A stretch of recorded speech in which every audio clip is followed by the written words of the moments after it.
Yo guys, what's up? This is Ben. I just finished my latest big speedrunning project on Simulation Protocol 2 Overload. I've been running this map for forever now, came up with an entirely new route for it, and I want to explain all the intricacies of the route and how it works. But I don't think I'm going to have enough time within the 13 minutes of the run to actually do that, so I will be pausing a little bit throughout this run to fully explain some things.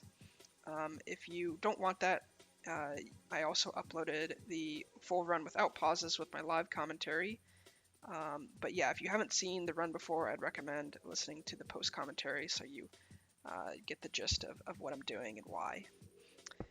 So I'm going to start here, and the first thing I'm going to do in this run is I'm going to grab some redstone and set up the biggest time save I found when I came back and rerouted this map.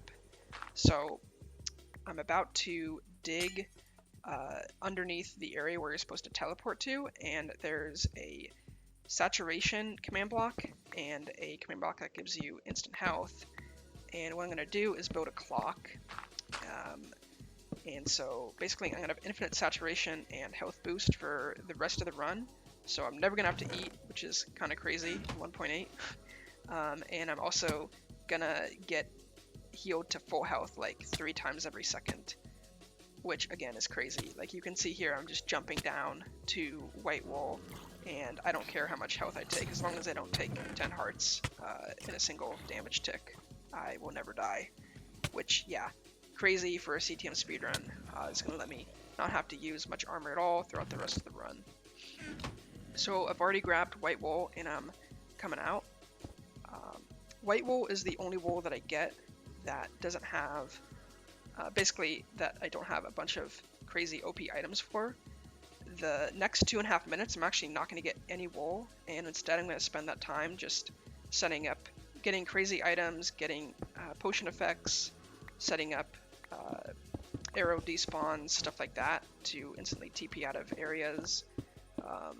And then that's going to make the rest of the run go super fast. After that I'm going to get like a wool every 30 seconds or so.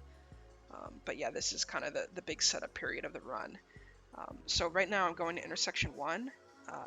In intersection 1 there's a teleporter that teleports you to all the different areas of the map. So there's 4 intersections and a monument that you can TP between for free. Of course, problem is you're not supposed to, or you're not allowed to TP to the later areas of the map this early on. But of course, speedrunners have found a way to exploit that. Actually, Gunter found this. You can just dig down below here and power the command block and be able to teleport to intersection 4 early. So now I'm at the very last area of the map. I can go ahead and grab some OP items in this chest. I'm going to get a iron pick here that has efficiency 3 and breaking 2. Very important for the entire run. This is going to be our pick we're going to use. Also get an efficiency shovel, which is a little bit useful as well. We're also going to get anvil and an efficiency axe. And then what we're going to do is pillar up so that we just about go inside the radius check that the map maker uses to give you permissions to TP to all the rest of the areas. So as soon as I'm within that radius, you're supposed to activate it from above, but faster to get it from below. As soon as I'm within that, I'll be able to TP to all the rest of the areas without doing that redstone shenanigans, which is very nice. Next, I'm going to go to Monument. Basically, the only thing I'm going to get here of any importance is this haste command block. This gives me haste for the entire run, which, as you can imagine, in a speedrun is very nice to be able to mine blocks faster. I'm going to mine those 2 spawners there, which is going to give me levels. What I'm doing is I basically am going to have to upgrade my pick from efficiency 3 to efficiency 5 to be able to insta-mine sandstone and clay in some tunnels, and so I need some levels to do that with anvils. So those are just the most convenient spawners to mine to get levels early on, and also gives me speed too while I'm mining it, which is a nice overlap. Next I'm going to go into intersection 2. The reason why I'm going here, there's no items or status effects here, but I'm going to set up a arrow despawn that's going to be able to TP me out of a wall whenever I want. So generally in CTM speedrunning, you want to route so that you never have to backtrack from a wool. You want to be able to grab a wool and then instantly teleport out. Usually you accomplish that with Ender Pearl deloads, but I don't have Ender Pearls this early on into the route, so instead I'm going to use this arrow setup here so that I shoot a wood button with an arrow, and then 1 minute after I shot that arrow, the arrow is going to despawn and teleport me. So now I'm going to go to intersection 3. When I go to intersection 3, I actually deload the arrow, so I'm going to have to load that back in later to get the arrow countdown to continue. Right now it's not counting down from 1 minute. But anyway, in intersection 3, I'm finally going to start running wolves. Before I do that, I grab an efficiency 3 book from the chest and go ahead and repair it up to efficiency 4. And luckily with efficiency 4, I can insta-mine sandstone with efficiency 4 and haste. I just get over the threshold to be able to do that. So I'm able to go and grab this random iron in this chest here. Finally, I'm going to set up the last redstone shenanigans I have here, which is a jump boost clock. This is going to give me jump boost like level 34, which is a lot for the rest of the run. And then right here, I go ahead and grab or mine a chest with 4 speed 3 potions, which yeah, is going to let me run very fast. Also gives me an insta kill gold swords. That chest is super OP. So yeah, now, you know, we're just over 3 minutes into the run, and basically I've set up a ton of really OP stuff. I have infinite saturation, never have to eat. I have infinite health regen. I have a insta sandstone mine iron pick. I have jump boost, and I have a teleporter out of the wool. So I am like set up and ready to run wolves now. So yeah, gonna go ahead and run this brown wool here. So what I'm doing here actually is I increase my render distance so that I can load in the arrow again. So now I've resumed the arrow countdown, and so basically I have like roughly 50 seconds from now to go get the 2 wolves I'm gonna get before I get teleported out. So if I make any mistakes, I will miss the arrow will teleport me early, and yeah, I'll have to reset the run. So here I get to brown wool. I get a couple extra of those speed 3 potions, so now I have enough for the rest of the run. I have speed 3 for the entire run here, and then I'm going to go ahead and tunnel here. I get insta-mine on these mushroom blocks with the axe, and then I also have insta-mine on the sandstone, which is very nice. I managed to find a tunnel here that only has 1 clay block I have to dig, which I think was very lucky. And I also need some more levels here because I'm going to have to upgrade my pick from efficiency 3 to efficiency 4, or sorry, from 4 to 5 to be able to insta-mine clay, because I still can't do that. So I'm going to kill some mobs here, mine a spawner while I'm waiting for the arrow to come in, and then just get the cyan wool right before I teleport out. Alright, so now I'm back in intersection 2, and I'm going to go ahead and do one of these wools. The reason why I do this is there's a very OP item here. So I go in and set up another arrow despawn. I still don't have ender pearls, so this is my only way to TP out of wolves. And then right here, I'm going to do a similar thing to what I did with the arrow. So basically, I'm going to increase my... Right now I don't have jump boost from intersection 3, so I'm going to increase my render distance to be able to load back in the jump boost clock. And actually there's maybe called a bug.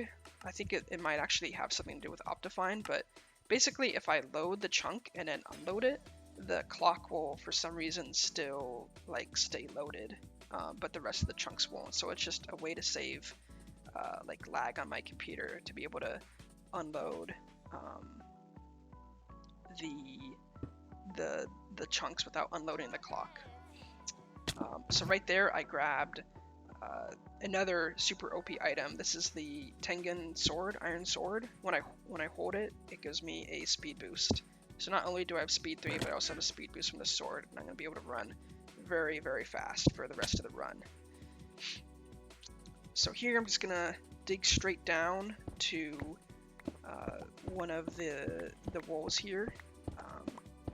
Normally it would be faster to just run in and run out legit, but because I have jump boost, if I dig straight down like this, I'm going to be able to just jump back up when I finish and exit the wool super fast.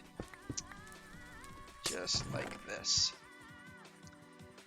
And then now I'm sort of running across the ceiling. This is actually one of only 2 sections where I have to run across the ceiling. You would think, or I would think that with all my speed I'd be able to, or it would be faster to run across more of the ceiling, but actually it just worked out that you only do a couple sections of running across the ceiling of the map. So I just grabbed black wool there super quickly. It's in kind of a weird area that you're supposed to be able to TP from a hard area, so we end up getting it for free. And I'm going straight to red wool here, just a quick run over the ceiling here. Gonna go ahead and grab an ender pearl, so I finally get my first ender pearl of the run. The reason why I'm going to this area so early is there's actually 4 ender pearls coming up here too, so most of the ender pearls in the map are in this area. Gonna go ahead and get my efficiency 4 book and repair it onto my pick as I'm waiting for the arrow to, or as I throw the pearl and wait for it to land. So some good overlap there. Now I'm in kind of a sub intersection. I don't know what to call it, but basically there's all of the like metal gem blocks in this area. But this area has a ton of mobs. Actually, the previous world record by Gunter used an invisibility potion just for this area because there's so many mobs. But with the health boost clock I have, and also with 1.8 mob AI, it's very easy to do without invis. So I got my emerald block there with all 4 pearls, and then I got my gold block without fighting too many mobs. Here's the diamond room. Usually you have to fight a bit of mobs in here, unfortunately, and then collect all the individual diamonds, which is a little slow, but I was able to do it pretty well this run. And if you recall, I still have an arrow timer from earlier, so I'm going to go ahead and load that in as soon as I get my last diamond here. And yeah, just giving the chunk some time to load here, and I'll get teleported right back out. So now I'm really set up. Not only do I have all the stuff I said before, but I also have the Tengen sword for extra speed, and I have 4 pearls, so I'm like just ready to blitz through the rest of this map. So here I set up my final arrow deload. After this I'll be using pearls to exit areas. So this detour I'm about to do for the remaining intersection 2 wolves doesn't quite take a minute, so I'm able to, it's fastest to overlap some crafting here while I sort of run down the timer on the arrow despawn. I also craft 3 buckets, which is going to be important for later for canceling fall damage. There's a few very long falls I'm going to have to take later on. So yeah, again, I'm on an arrow clock here, so any big mistakes here would just reset the run.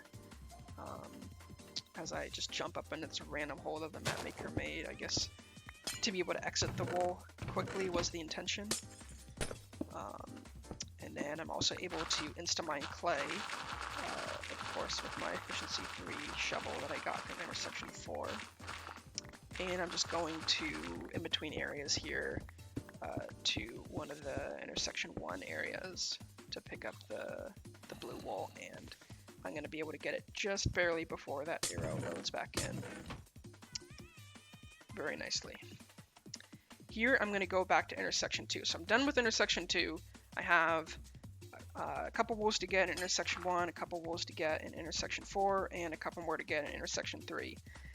So what I can do is set up basically like a pearl stasis here, where I throw a pearl and then I teleport away to deload the pearl. Normally in 1.8 you would have to throw 2 ender pearls to be able to deload one of them, but with this pearl stasis combined with the teleporter, I am able to just deload 1 pearl. So very useful to have this teleporter here. So I go ahead and deload that pearl in intersection 2 and teleport to intersection 1. And I've just got 2 wools here I got to clean up. Again, just fastest to not do these wools at the start and do them now that I have all my OP items and effects, etc. So yeah, just a pretty simple run up here to the magenta wool. and then I'm gonna go ahead and tunnel to orange. So now I have efficiency 4, and I can insta-mine through this clay here, which, yeah, again, is very important. Another thing I should explain is actually my durability, my pick is super important, super relevant. I actually counted every single block I mined in this entire run, and calculated using a binomial distribution calculator, and my pick has about an 8% chance to break, so I really don't want to have to mine any more blocks, otherwise I'm going to be losing a lot more runs in the late game. So yeah, literally every single block I mine, even though it's a lot, even though it's like 699 blocks, every single run, or every single block is super calculated, and I don't mine any extra than what I need to. Anyway, yeah, I've loaded my pearl from back to intersection 2. Now I'm going to go to intersection 4. I'm actually going to do a bonus deload here. So now I have 2 pearls deloaded. One of them, it's just to sort of make the running between areas faster. Some of the intersection 4 areas are very big, as you can imagine. I'm going to jump up here to the ceiling, so this is just the second ceiling sort of section of the run, and I do another bonus deload. So now I have 3 pearls deloaded to be able to exit quickly. Fall down through another skylight hole right down to the wall. Very convenient. Thank you, Mapmaker. Go ahead and load the pearl I just deloaded in. I also clip into the floor here, which actually happens on most runs, which is another good use for the water bucket. And I'm going to go ahead and do a cool little drop into the green wool here, catch some vines on the way down, and I am able to get a couple more ender pearls here. So I actually get 9 ender pearls total in the run. These last 2 ender pearls are going to be enough to complete the rest of the run. Load in my, I guess, second pearl deload I did. So now I only have 1 pearl deload left in the stasis chamber at I2. And gonna go ahead and do this last area in intersection 4. So after this, I'll be done with intersection 4, and I'll only have intersection 3 walls left to do. I'm also looking for an enderman here. Sometimes I'm able to find an enderpin and get 1 extra pearl, which saves like 5 seconds on the last area. It's pretty minimal.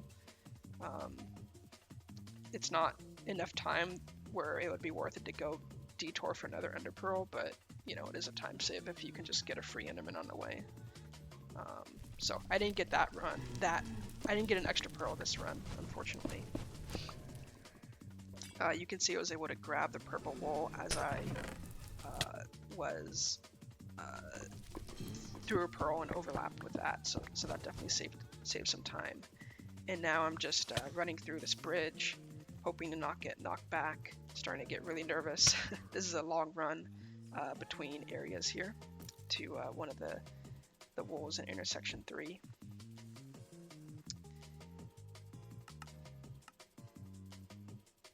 And just increase my RD. That actually is going to sort of have the effect of preloading the chunks for this pearl load in coming up. Just save some time on my computer loading in the chunks. This is the biggest like pearl load in of the whole run, 39 chunks. So yeah, preloading the chunks like actually saves a few seconds.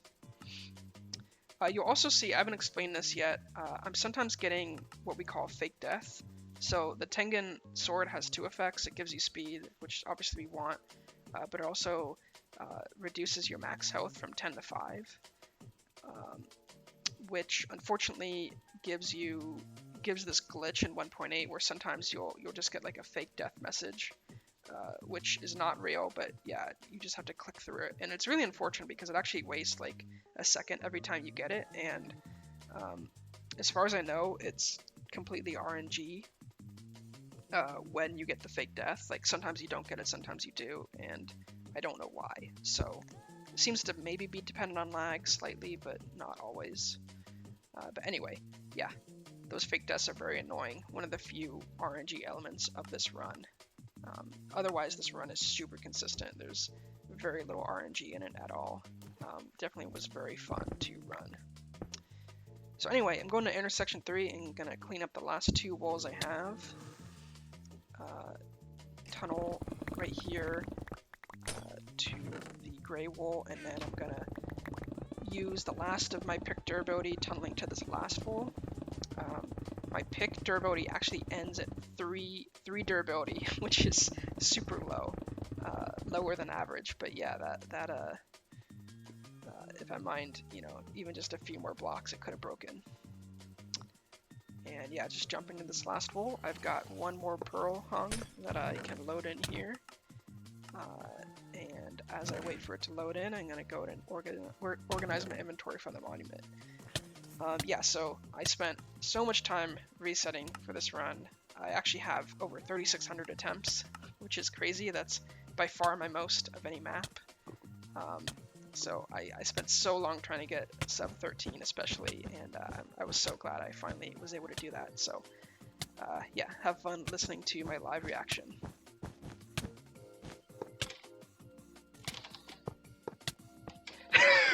Yes!